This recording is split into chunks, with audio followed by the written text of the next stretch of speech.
I've also seen a lot of reports of people already concerned about flooding around their homes, both overland and near rivers and streams.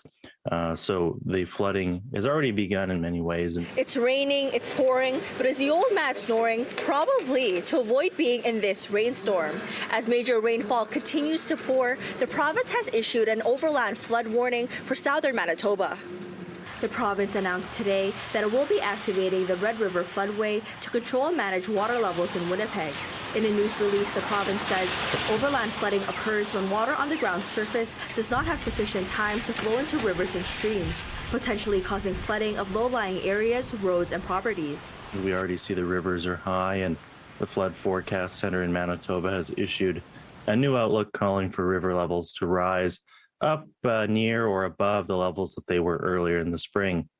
So far, we've seen about 30 to 40 millimeters of rain in the Winnipeg area, and we'll see more added to that today and on Sunday as well. The province says 30 to 50 millimeters of rain is expected throughout the weekend, while some areas could receive up to 80 millimeters by Monday afternoon. The weather pattern that's bringing us these Colorado lows is the result of the jet stream dipping down into the western U.S.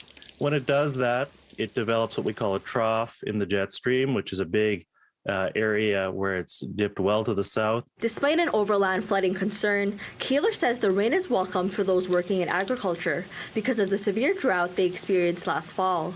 However, for those traveling through western Manitoba and into Saskatchewan, he says drivers should be cautious. Whenever we're talking about flooding, you need to remember that you should never drive through any type of water because you don't know how deep it is, and it doesn't actually take much depth of water to sweep away a vehicle.